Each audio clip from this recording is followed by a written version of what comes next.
Hello everyone, जय माता दी। स्वागत है आप सभी का फिर से एक बार मेरे नए व्लॉग में। और आज के इस व्लॉग की शुरुआत हो रही है मजठाई गांव से, जो कि है मेरा मायका। तो अभी शाम के बज रहे हैं लगभग 4:30।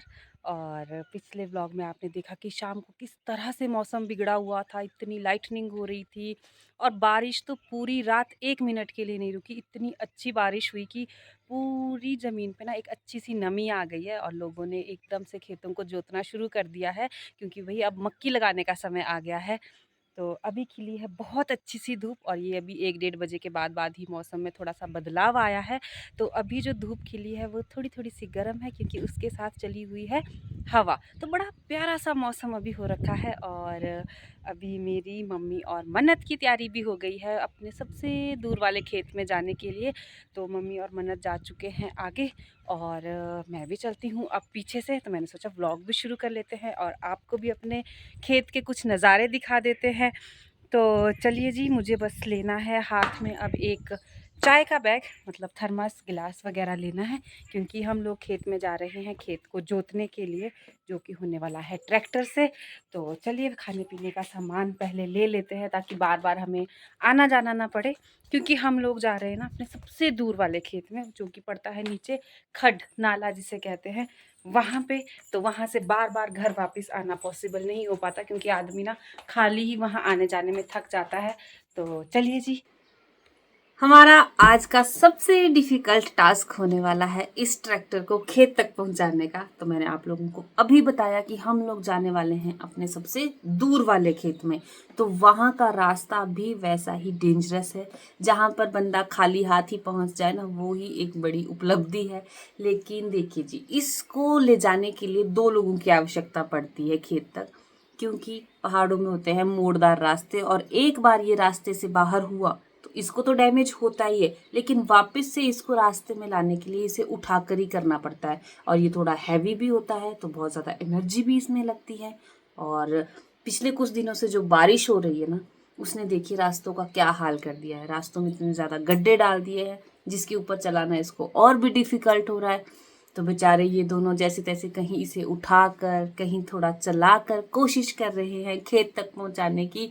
और मेरे पास तो मन्नत है, तो मैं इसमें इनकी कोई हेल्प नहीं कर सकती।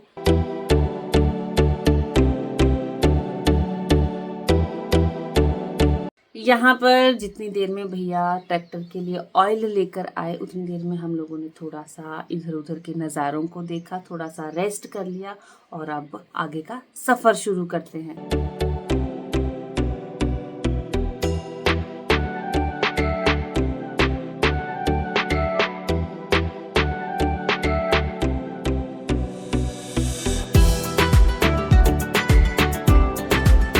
चल दे बाबू, पकड़ बेटा इसको।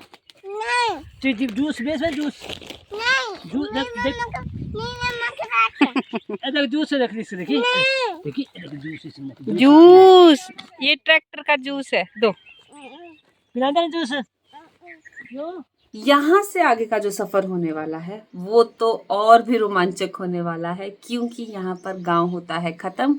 और अब जो रास्ता हम शुरू करेंगे ना, यहाँ पे बहुत कम लोग चलते हैं। तो कम लोग चलते हैं तो ऑब्वियसली रास्ता ना तो पक्का है और ना ही इतनी अच्छी उसकी मेंटेनेंस है। तो रास्ते के दोनों तरफ लगा हुआ है ये हरा भरा सा घास, जिसमें बिच्छू बूटी भी है। तो उससे भी बचकर चलना है, क्योंकि अगर बिच्छू बूटी लग गई तो वो थोड़ी देर के लिए बंदे को सुन्न ज़रूर कर देती है। तो रास्ता बहुत ज़्यादा गीला भी है, क्योंकि पिछली रात को बारिश भी हो रखी है। तो उस वजह से फिसल तो नहीं रहे हैं पैर, लेकिन डर बना हुआ है कि अगर गलती से टायर फिसल गया तो ट्रैक्टर कहीं भी जा सकता है। और एक बार गया तो यहाँ से नीचे को ढाक ही है, तो वो ऊपर लाना बहुत ज़्यादा मुश्किल हो जाएगा। तो भाई जैसे तैसे हम लोग पहुँच गए अपनी डेस्टिनेशन पे। और यहाँ पहुँचते पहुँचते सबको अपनी अपनी नानी याद आ गई।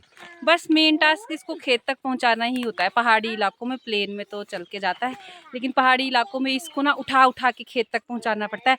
बाकी जब एक बार खेत में पहुँच जाए उसके बाद तो ये कुछ क्षण ही लेता है पूरे खेत को जोतने में। तो सभी के मुंह लाल हो गए हैं, पसीना भी हो गया है बहुत ज़्यादा। और यहाँ पे देखिए जी, मम्मी के पैर में चढ़ गई है जोक। तो कमेंट सेक्शन में ज़रूर से बताना कि कौन कौन इसके बारे में जानता है और किस किस के एरिया में ये चीज़ होती है। और ये देखिए, ये ढूंढ रही है अभी एक नस, जहाँ पर इसको एक नस मिलेगी वहाँ पर ये एकदम से अपनी चोंच गड़ा देगी और पूरा पेट भर वहाँ पे खून पिएगी, उसके बाद खुद ही गिर जाएगी अगर कोई ना देखे। तो हमारे यहाँ पर ये बहुत चीज़ होती है, तो अपने पैर ना बार बार यहाँ पे चेक करना पड़ता है कि ना ना इससे ना पड़ा हम लोग तब निकल ये भी है। नहीं करती बेटू कुछ लो राजू। और हम लोगों ने अब डिसाइड किया कि सबसे पहले ना चाय पी लेते, क्योंकि सब लोग थक गए, एनर्जी लेवल बहुत ज़्यादा कम हो गया है। तो पहले 2-2 घूंट चाय की पी लेते हैं, क्योंकि चाय तो मैं बहुत ज़्यादा ही लेके आई हूँ, तो 2 टाइम की चाय लेके आई हूँ। उसके बाद फिर जोतने के बाद जब लगेगा कि ठंडी बढ़ गई है तो पियेंगे। अच्छा आपको ओके, देखो देखो कीड़ू, देखो मम्मा नानी के पैर में कैसे जा रहा है, देखो तो कितनी लंबी। मैं आपको चाय शुरू होने वाला है खेत को जोतना, और आप लोग देखना कितनी जल्दी जल्दी ये लोग इसको जोत के फ्री कर देंगे। और इन खेतों से ना बहुत ज़्यादा यादें जुड़ी हुई है, क्योंकि शायद मैक्सिमम लोगों को पता होगा कि मेरे जो मम्मी पापा हैं वो फार्मर हैं, किसान हैं। तो हमारी पढ़ाई, हमारी शादी, हर एक चीज़ का खर्चा इन्हीं खेतों में उगाई गई सब्जियों को बेच कर निकला है। तो उनके साथ हम लोगों ने भी बहुत ज़्यादा मेहनत की है इन खेतों में। तो कभी यहाँ पर बहुत ज़्यादा बगीचा लगता था, उसके बाद ये पॉली हाउस लगे, फिर इसमें फूल लगाए गए, उसके बाद शिमला मिर्च भी हमने कई सालों तक यहाँ से निकाल कर बेची। तो यहाँ से घर तक बोझा ढोना बहुत मुश्किल होता था, मतलब पसीना तो अलग आता था, लेकिन रोना, मुझे तो बहुत रोना आ जाता था, मेरी बहुत थक के हालत ख़राब हो जाती थी। तो अब अच्छे दिन आ गए हैं कुछ, तो अब हम लोगों ने अपने मम्मी पापा को इन सब चीज़ों से फ्री कर दिया है, बिल्कुल मना कर दिया कि अब आप लोग इस तरह का काम नहीं करेंगे। तो अभी भी जो खेत जोतने आए हैं, तो इसके बाद इसमें बोया जाएगा घास गाय के लिए, ताकि मम्मी को जंगल में ना भटकना पड़े इधर उधर। तो बस मम्मी की थोड़ी सी सुख सुविधा के लिए ये काम कर रहे हैं। तो ये देखिए जी, कभी इसमें सब्जी उगती थी, आज गाय के लिए इसमें घास उग रहा है। तो ठीक है, अच्छी बात है, जिस जिस तरह से समय बदलता है, इंसान को भी उसी तरह से बदलते रहना चाहिए। भगवान जैसे जैसे दिन में रखता है ना, उस दिन में संतुष्ट रह के अपने जीवन को अच्छे से जीना चाहिए।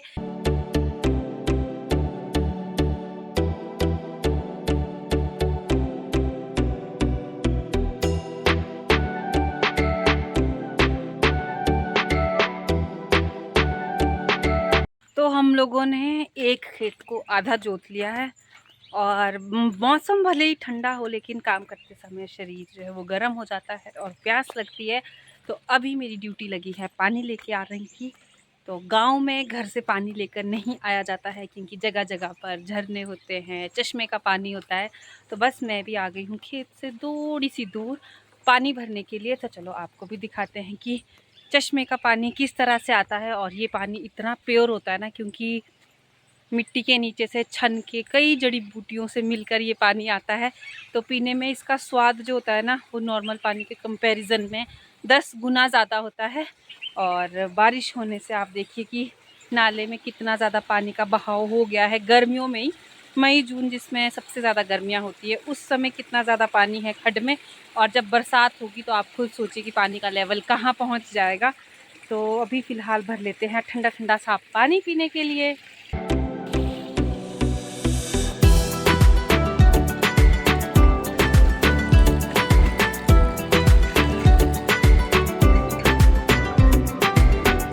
पानी भर भी लिया और पी भी लिया। तो बड़े दिनों बाद ऐसा प्योर पानी पी के ना मज़ा आ गया। वरना सोलन और कुनिहार में तो आता है लिफ्ट का पानी, वो पता नहीं कहाँ से और कितने दिन पुराना पानी स्टोर टैंक में होता है, उसके बाद हम तक पहुँचता है। तो उसमें स्वाद तो नाम मात्र होता है, लेकिन ये जो पानी है, मतलब इसको पीकर ऐसे लगता है कि अमृत आप पी रहे हैं। और गांव वाले लोगों के चेहरे पे ग्लो देखना, कितना अच्छा ग्लो होता है और कितने एनर्जी से भरे होते हैं वो लोग। तो उसका रीज़न यही सारी चीज़ें हैं। यहाँ पर मुझे भी हीर की झाड़ी में बहुत सारे पके हुए हीर दिख गए हैं। तो बचपन में ना हम इन चीज़ों को बहुत ज़्यादा खाते थे। तो ये जो पौधा आप देख रहे हैं ना, ये देखिए ऊपर, इसे कहा जाता है हीर। और ये काफ़ी कंटीला होता है, इसमें बहुत सारे छोटे छोटे कांटे होते हैं जो कि हाथों में बहुत बुरे तरीके से लगते हैं। और इस तरह का कुछ फल होता है। तो ये देखिए, ये कुछ पकी हुई बेरीज़ हैं जो कि खाने में काफ़ी मीठी होती है। तो चलो ये नई चीज़ ज़रा मन्नत को टेस्ट करवाते हैं। और आज की वीडियो क्वालिटी कैसी रहने वाली है ना, मैं बहुत ज़्यादा डाउट में हूँ, क्योंकि आज का जो व्लॉग शूट हो रहा है वो हो रहा है मेरे मम्मी के फ़ोन में। मेरे फ़ोन में बैटरी बिल्कुल नहीं है, क्योंकि लाइट ही नहीं है सुबह से लेके आज। तो आज मम्मी ने बोला कि मेरे ही फ़ोन में बना ले।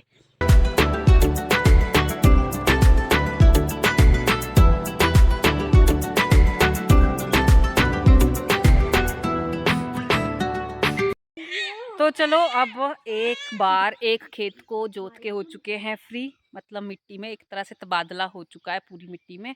और इसमें घास इतना ज़्यादा हो चुका है बारिश होने की वजह से, लेकिन वो ट्रैक्टर जैसे जैसे घूमता है ना पहिया उसका, तो उस तरह से वो घास निकल तो जाता है। अब अगर कल तेज़ धूप होगी तो वैसे ही मर जाएगा, मतलब ख़त्म हो जाएगा एक तरह से। और अब एक बार इसको अच्छे से जोतने के बाद इसमें बोआ जा रहा है बीज। इस तरह का पूरी खेत में इससे बोआ जाएगा। उसके बाद फिर एक बार फिर से पूरा ट्रैक्टर चलाया जाएगा ताकि बीज जो है वो अच्छे से मिट्टी में मिक्स हो जाए। तो यही प्रोसेस, सेम प्रोसेस रिपीट होगा नीचे वाले खेत में, जो कि इतना ही बड़ा एक खेत है। तो दोनों खेतों में आज हम लोगों ने इस तरह से बीज बो के जाना है ताकि फिर वो आराम से उगता रहे, क्योंकि उसके बाद इसमें फिर काटने ही आना है बरसात में घास। तो ये था कुछ आज का व्लॉग, किस तरह से हम लोगों ने गाय के लिए घास बोया वगैरह वगैरह वगैरह। क्योंकि अभी हमें थोड़ा थोड़ा अंधेरा हो जाएगा शाम को, तो मैं सोच रही हूँ कि इस व्लॉग को कर दूँ अब यहीं पर एंड, क्योंकि ट्रैक्टर की आवाज़ में कुछ रिकॉर्ड करूँगी भी तो वो भी नहीं सुनाई देगा।